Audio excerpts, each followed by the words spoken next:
Hello everyone, मेरा नाम प्रकाश यादव है। मैं उत्तर प्रदेश राज्य के ज़िला बुलंदशहर के गांव बिलोन का रहने वाला हूं।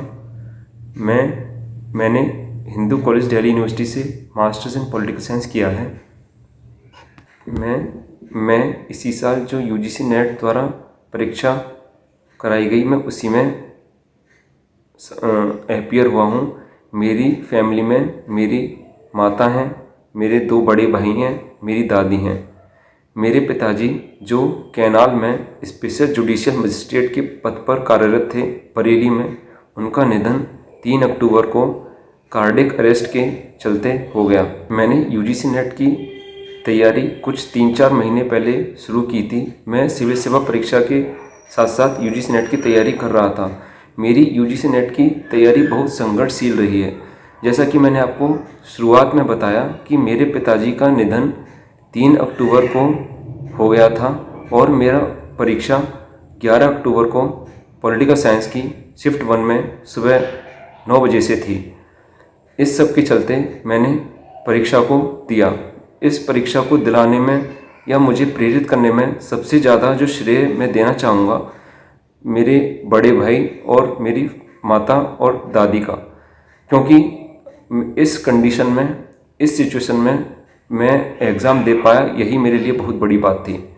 तो इन लोगों का अगर साथ ना होता या प्रेरित नहीं किया होता, शायद मैं ये एग्ज़ाम ना दे पाता और इसमें मैं सफल ना हो पाता। जिस दिन यूजीसी नेट का पॉलिटिकल साइंस का एग्ज़ाम था, उस दिन एग्ज़ाम हॉल में मैं कुछ 10 प्रश्न करने के बाद वहाँ रोने लगा।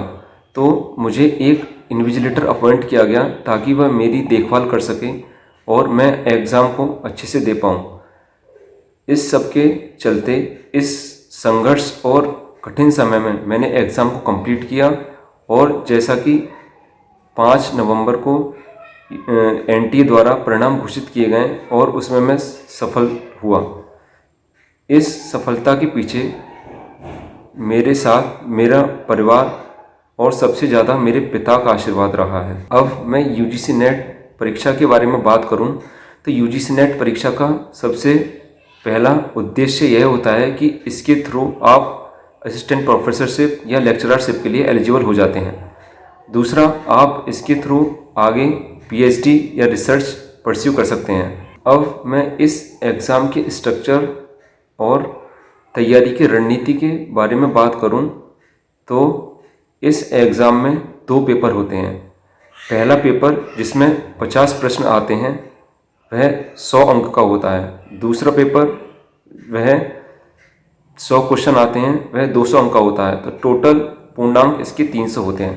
पेपर 1 जो सबके लिए कॉमन होता है, उसके माध्यम से यूजीसी एस्पिरेंट में टीचिंग एप्टीट्यूड जैसे रिसर्च एप्टीट्यूड, लॉजिकल रीजनिंग, यह सब वह टेस्ट करता है। अगर पेपर 1 के सिलेबस के बारे में बात की जाए तो पेपर 1 में जैसे कि टीचिंग एप्टीट्यूड है, रिसर्च एप्टीट्यूड है, कॉम्प्रिहेंशन है, लॉजिकल रीजनिंग है, मैथमेटिकल रीजनिंग है, हायर एजुकेशन है, आईसीटी है, information and communication technology, people and development environment है। यह सब पेपर 1 में आता है। और पेपर 2 जो कि मेरा पॉलिटिकल साइंस था, उसमें उसके सिलेबस के बारे में बात करूं तो जैसे कि western political thought, political theories and ideologies, Indian political thought, comparative politics, Indian polity, international relation, theoretical portion and foreign policy, public administration, political process in India and governance, यह सब पेपर 2 के पेपर पॉलिटिकल साइंस में syllabus में आता है। अगर तैयारी की रणनीति के बारे में बात की जाए तो किसी भी एग्ज़ाम, ना कि यूजीसी नेट, सभी एग्ज़ाम में खाली हार्डवर्क ही नहीं, हार्डवर्क के साथ साथ स्मार्ट वर्क भी बहुत ज़रूरी होता है। जैसा कि कंपटीशन दिन पर दिन बढ़ता जा रहा है, तो हार्डवर्क के साथ साथ स्मार्ट वर्क करना भी बहुत ज़रूरी है। ऐसा ही नहीं कि बहुत घंटे पढ़ के या मतलब बहुत ज़्यादा पढ़ के इस एग्ज़ाम को निकाला जा सकता है। कम पढ़ना, अच्छा पढ़ना, क्वालिटेटिव पढ़ाई करना, वो ज़्यादा बेटर रहेगा। तो अब मैं इस एग्ज़ाम की तैयारी की रणनीति के बारे में बात करूं तो आप यूजीसी नेट का जो सिलेबस है, मास्टर्स की पढ़ाई के दौरान ही देखना शुरू कर दें और उसको समझें और उसकी कंसेप्चुअल क्लैरिटी और बेस क्लैरिटी पर ज़्यादा ध्यान दें। उसके साथ साथ जब आपकी कंसेप्चुअल क्लैरिटी और बेस क्लैरिटी हो जाए तो जो सिलेबस को डिवाइड किया गया है वो 10 यूनिट में डिवाइड किया गया है। 10 यूनिट में भी उसके अंदर सब टॉपिक्स मेंशन हैं। अब आपको उस सब टॉपिक पर पूरी नॉलेज होना काफ़ी ज़्यादा ज़रूरी है। तो मैंने जैसे कि मैंने क्या किया, इस एग्ज़ाम में जो टॉपिक सिलेबस में मेंशन है उस पर्टिकुलर एक टॉपिक को उठाया और उस पर अपने नोट्स प्रिपेयर किए। अब उन नोट्स को मैंने 2 तरीके से प्रिपेयर किया। फॉर एग्जांपल कि मैंने एक कंसेप्चुअल बेस्ड नोट्स बनाया, एक फैक्चुअल बेस्ड नोट्स बनाया। जैसे कि एग्ज़ाम में क्रोनोलॉजी बेस्ड क्वेश्चन या किसी बुक की, या जैसे कि अभी इसी साल जो प्रश्न पूछा गया, हीगल्स की फिलोसफी ऑफ राइट्स बुक पूछी गई थी कि किस ईयर में यह पब्लिश हुई। और जैसे इसी तरीके से मैंने हर यूनिट का जो सब टॉपिक मेंशन है सिलेबस में उस पर अपना नोट्स प्रिपेयर किया। अब उस नोट्स प्रिपेयर करने के बाद मैंने उसी को बार बार रिवाइज किया। आपको इस एग्ज़ाम में ना ही ज़्यादा डीप जाना है और ना ही ज़्यादा कम पढ़ना है, मतलब आपको मॉडरेट रहना है। फॉर एग्जांपल कि आप अगर कोई भी टॉपिक पढ़ रहे हैं तो आप उसको टू द पॉइंट क्रक्स के साथ पढ़ें। ऐसा नहीं कि आप उस पॉइंट को पढ़ते किसी अलग कंटेक्स्ट में चले जाएं। तो इसके लिए अगर कंटेक्स्ट ना चेंज हो तो इसके लिए आपको सबसे पहले प्रीवियस ईयर क्वेश्चंस जो यूजीसी की वेबसाइट पर आपको मिल जाएंगे, आप वहाँ से डाउनलोड करिए और उनको अच्छे से एनालाइज करिए। जैसे कि क्या होता है कि यूजीसी ने मतलब जिस बार जैसे इस साल पेपर आया तो पिछली साल जो क्वेश्चन आया था उसके ऑप्शन का बन के इस साल क्वेश्चन आ गया। तो जब तक आप उसको अच्छे से एनालाइज नहीं करेंगे, सिलेबस को अच्छे से एनालाइज नहीं करेंगे, तो आप उस एग्ज़ाम की डिमांड नहीं समझ पाएंगे। और मैं जैसे कि मॉक टेस्ट के बारे में बात करूं तो मॉक टेस्ट का क्या है कि कोई भी कोचिंग इंस्टीट्यूट इतना मतलब टू द पॉइंट या मतलब यूजीसी के स्टैंडर्ड को मैच नहीं कर पाते। या तो कोई इंस्टीट्यूट बहुत इजी पेपर बना देता है मॉक पेपर, या कोई इंस्टीट्यूट बहुत टफ पेपर बना देता है। तो आपको क्या करना है, आपको प्रीवियस ईयर क्वेश्चंस को इतने अच्छे से एनालाइज करना है ताकि आप उनको मतलब आपको इतने अच्छे से एनालाइज करना है ताकि आप उसको अच्छे से मतलब बार बार प्रैक्टिस करें और एग्ज़ाम में उसको गलत ना कर पाएँ। और 10 से 20 क्वेश्चन तो हर साल रिपीट होता है। तो आपको 10 से 20 क्वेश्चन का मतलब है आपको 20 से 40 नंबर का फ़र्क तो समझना है। आप उसको अच्छे से प्रीवियस ईयर क्वेश्चन को अच्छे से एनालाइज करें। मैंने क्या किया था, जैसे मैं एक टॉपिक पढ़ रहा हूँ, फॉर एग्जांपल कि मैं वेस्टर्न पॉलिटिकल थॉट का प्लेटो पढ़ रहा हूँ। प्लेटो पढ़ा, उसका अपना मतलब प्लेटो पढ़ा, उसका अपना नोट्स पढ़ा, अच्छे से पढ़ लिया। फिर उसी पर्टिकुलर टॉपिक पर मैंने प्रीवियस ईयर क्वेश्चंस को देखा कि उस टॉपिक पे बेस्ड क्या क्या प्रीवियस ईयर क्वेश्चन पूछ रखा है। फिर उसके बेस पे अपने क्वेश्चंस बनाया, अपने मॉक पेपर बनाया खुद से, मतलब उन्हीं प्रीवियस ईयर क्वेश्चंस को एनालाइज करके। ऐसा करते करते मैंने हर टॉपिक के सब टॉपिक की यूनिट्स के मतलब बहुत सारे क्वेश्चंस प्रिपेयर कर लिए और उन्हीं को बार बार प्रैक्टिस किया और उन्हीं को बार बार एनालाइज किया, जिससे मुझे एग्ज़ाम में बहुत हेल्प मिली। और रही बात नोट्स बनाने की, तो नोट्स में सिर्फ वही चीज़ मेंशन होनी चाहिए जिसके भूलने के कारण ज़्यादा हो सकते हैं। फॉर एग्जांपल कि नोट्स में आप फैक्चुअल बेस्ड नोट्स ज़्यादा बनाएं जिसके भूलने के बहुत चांसेस रहते हैं। जैसे कि बुक्स की क्रोनोलॉजी यूजीसी बहुत पूछता है, बुक्स की क्रोनोलॉजी हो गया, बुक्स का ईयर हो गया, या किसने यह बुक लिखी, कॉन्स्टिट्यूशनल आर्टिकल्स हो गए, या गवर्नेंस का जो स्कीम्स है स्कीम का ईयर पूछ लिया जाता है, या स्कीम्स के टारगेट्स पूछ लिए जाते हैं। और ऐसा ही पेपर 1 में काफ़ी ज़्यादा फैक्चुअल चीज़ें पूछी जाती हैं, कंसेप्चुअल भी पूछी जाती हैं। कंसेप्चुअल प्लस फैक्चुअल आपको दोनों लेके साथ साथ चलना है। और सबसे बड़ी बात मैं आपको बताना चाहूँ तो पेपर 1 और पेपर 2 दोनों को डेली साथ साथ पढ़ें। इससे क्या होता है कि एट द एंड आपको दोनों पेपर साथ साथ करने होंगे। ऐसा नहीं है कि आपको पेपर 1 के लिए अलग टाइम मिलेगा, पेपर 2 करने का अलग टाइम मिलेगा। तो उससे क्या है, जब आप शुरुआत से साथ साथ पढ़ेंगे इन दोनों पेपर को तो इसका सिंक्रोनाइजेशन काफ़ी अच्छे से हो जाएगा, जिससे कि आपको एंड एग्ज़ाम में, मेन एग्ज़ाम में आपको डिफ़िकल्टी नहीं आएगी। तो मैंने क्या किया, मैं जैसे कि सुबह की शिफ्ट में मतलब सुबह के टाइम में पेपर 2 पढ़ता था और शाम के टाइम में पेपर 1 पढ़ता था। और मैंने अपनी तैयारी में सबसे ज़्यादा ऑनलाइन मोड का बहुत यूज़ किया। जैसे कि मैंने कोई कोचिंग इंस्टीट्यूट ज्वाइन नहीं किया इसके लिए, मैंने सिर्फ यूट्यूब पर जो वीडियोस अवेलेबल हैं उस यूट्यूब पर वीडियोस का काफ़ी ज़्यादा यूज़ किया, उनके लेक्चर्स को काफ़ी ज़्यादा देखा और उनसे अपने शॉर्ट नोट्स प्रिपेयर किए। इस एग्ज़ाम में जो दोनों पेपर होते हैं उन दोनों पेपर पर इक्वल ध्यान देना बहुत आवश्यक है। जैसे कि पेपर 1 जो सबके लिए कॉमन होता है वो सबके लिए डिफ़िकल्ट भी होता है। पेपर 2 तो सब्जेक्ट स्पेसिफिक होता है, वह सब कर लेते हैं, लेकिन पेपर 1 के स्कोर से ही आपको इस एग्ज़ाम में सफलता मिलती है। मैं ये नहीं कह रहा हूँ कि पेपर 2 आप इग्नोर करें, पेपर 2 तो करें ही करें, लेकिन पेपर 1 को भी साथ साथ लेके चलें। जिससे क्या होगा कि आपकी जो पढ़ने का जो तरीका है, आपका जो सिंक्रोनाइजेशन है वो बना रहेगा और एंड एग्ज़ाम में आप दोनों पेपर को अच्छे से कर पाओगे। इस एग्ज़ाम की तैयारी में जो रिसोर्सेज मैंने यूज़ किया, अब मैं उनकी बात करूं, जैसे पेपर 2 के लिए मैंने पॉलिटिकल थ्योरी के लिए ओपी गोवा, पॉलिटिकल आइडियोलॉजीज़ के लिए एंड्रू हेबर्ट आप यूज कर सकते हैं, और वेस्टर्न पॉलिटिकल थॉट के लिए आप ओपी गोवा या ब्रियन नेल्सन यूज़ कर सकते हैं।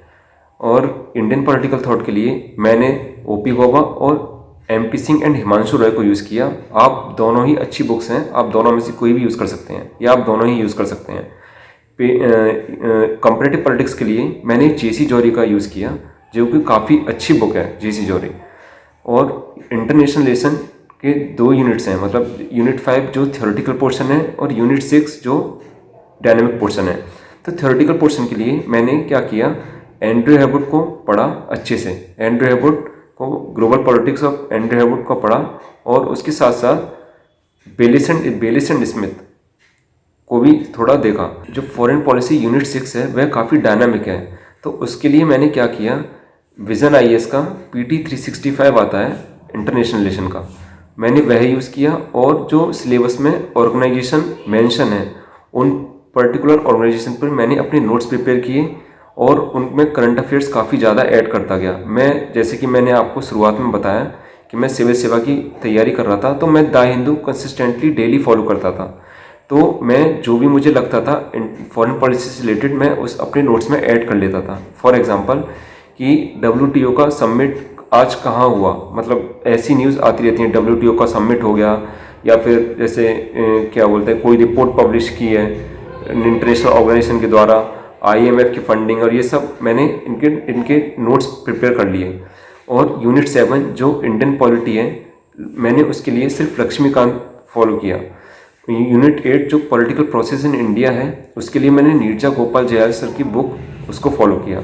यूनिट 9 जो पब्लिक एडमिनिस्ट्रेशन है, इसके लिए मैंने क्या किया कि जो लक्ष्मीकांत सर द्वारा जो बुक लिखी गई है पब्लिक एडमिनिस्ट्रेशन पर, मैंने उसकी जो शुरुआत की 4 यूनिट्स हैं, 4 चैप्टर्स हैं, उनको अच्छे से फॉलो किया, क्योंकि यूजीसी का जो सिलेबस में मेंशन है पब्लिक एडमिनिस्ट्रेशन में, उन 4 चैप्टर से पूरा कवर हो जाता है, तो मैंने उनको अच्छे से डेडिकेटेडली फॉलो किया। और यूनिट 10 जो गवर्नेंस वाला पोर्शन है वो काफ़ी डायनामिक और करंट अफेयर ओरिएंटेड है, तो उसके लिए मैंने क्या किया, जो गवर्नेंस की जो PT 365 आती है वो GS2 के लिए विजन आईएएस का, उसको फॉलो किया, प्लस जो सिलेबस में स्कीम्स वगैरह जो मेंशन है उनको, उनके ऊपर मैंने अपने नोट्स प्रिपेयर किए। जैसे कि मैंने आपको शुरुआत में बताया कि स्कीम से रिलेटेड क्वेश्चन ज़्यादातर फैक्चुअल पूछा जाता है कि किस ईयर में इस स्कीम को मतलब लाया गया। जैसे कि कुछ सालों में अभी यूजीसी ने पूछा था कि आत्मनिर्भर भारत स्कीम कौन से ईयर में, मतलब किस डेट को लाई गई थी। इस तरीके की चीज़ें पूछी जाती हैं। तो मैंने क्या किया, उन्हीं पर्टिकुलर स्कीम पर मैंने अपने फैक्चुअल नोट्स प्रिपेयर किए और उन्हीं को बार बार रिवाइज किया। इस तरीके से मैंने अपनी पेपर 2 की रिसोर्सेज को फॉलो किया। और मैं आपसे यह कहना चाहूँगा कि अपनी रिसोर्सेज बहुत लिमिटेड रखें। ऐसा ना हो कि आप एक यूनिट पर ही 3-3, 4-4 बुक्स को पढ़ रहे हैं। आप जितना लिमिटेड रखेंगे उतना अच्छे से रिवाइज कर पाएंगे। तो मैं सबसे ज़्यादा इंपॉर्टेंट मैसेज एस्पिरेंट्स के लिए यह देना चाहूँगा कि आप जितना हो सके उतना रिसोर्सेज को लिमिटेड रखें और उसी को बार बार फॉलो करें। इससे क्या होता है कि आप अगर एक ही जगह से बार बार उसी चीज़ को पढ़ रहे हैं तो उस पर्टिकुलर चीज़ की इमेज क्रिएट हो जाती है। अगर आप एग्जाम में किसी भी क्वेश्चन को कर रहे हैं उसी पर्टिकुलर यूनिट से या उसी पर्टिकुलर सोर्स से वो क्वेश्चन आ गया तो आप उसको इजीली कर पाएंगे। ज़्यादा रिसोर्सेज का कोई मतलब नहीं है। एट द एंड आपको सिर्फ 50 क्वेश्चन पेपर 1 में पूछे जाएंगे, 100 क्वेश्चन आपके सब्जेक्ट स्पेसिफिक पेपर 2 में पूछे जाएंगे। तो यह थी मेरी पेपर 2 की स्ट्रेटजी और रिसोर्सेज। अब मैं पेपर 1 की बात करूं तो पेपर 1 में मैंने सिर्फ एक KBS मदान सर की बुक आती है, उसको फॉलो किया। और सबसे ज़्यादा मैंने इस बुक को 2 बार पढ़ा। उसके ज़्यादा मैंने अगर इस पर्टिकुलर पेपर 1 में जो फोकस किया, जो प्रीवियस ईयर क्वेश्चंस हर शिफ्ट का पेपर 1 के लिए, क्योंकि पेपर 1 सबका कॉमन होता है, तो मान लो 30 से 32 शिफ्ट होती हैं, तो मैंने सारी शिफ्ट्स का प्रीवियस ईयर क्वेश्चंस को अच्छे से एनालाइज किया और कम से कम मैंने 5 से 6 बार पर्टिकुलर यूनिट का बार बार वही 5 से 6 बार क्वेश्चंस को लगाया। इससे क्या हुआ कि मैंने जितना एनालाइज किया, मुझे लगा कि जो ऑप्शंस क्वेश्चन में मेंशन थे, उन ऑप्शंस पे बन के अगली साल या अगले सेशन में क्वेश्चन पूछ लिया गया। तो बार बार रिपीटेडली वहीं से क्वेश्चन पूछा जा रहा है। तो आप अपनी तैयारी को थीम बेस्ड रखें। फॉर एग्जांपल कि टीचिंग एप्टीट्यूड में सबसे ज़्यादा क्वेश्चन असेसमेंट बेस्ड पूछे जाते हैं, जैसे कि फॉर्मेटिव असेसमेंट वगैरह, ऐसे टॉपिक से क्वेश्चन पूछे जाते हैं। तो मैंने क्या किया, जिस पर्टिकुलर थीम से क्वेश्चन ज़्यादा रिपीट हो रहे हैं, उस पर्टिकुलर थीम से मैंने यूट्यूब पर लेक्चर सर्च किया और उसके माध्यम से मैंने अपना नोट्स प्रिपेयर किया। इसके उपरांत मैंने इसकी सारी पेपर 1 की जो प्रीवियस ईयर क्वेश्चन थे बहुत ज़्यादा बार बार लगाया और बार बार उन्हीं को प्रैक्टिस किया, जिससे मुझे काफ़ी हेल्प हुई। मेरे 30 प्रश्न सही थे। अभी पेपर जो दिया मैंने, उसमें मेरे पेपर 1 से 30 प्रश्न सही थे। तो मुझे काफ़ी इस पर्टिकुलर स्ट्रेटजी से काफ़ी हेल्प हुई।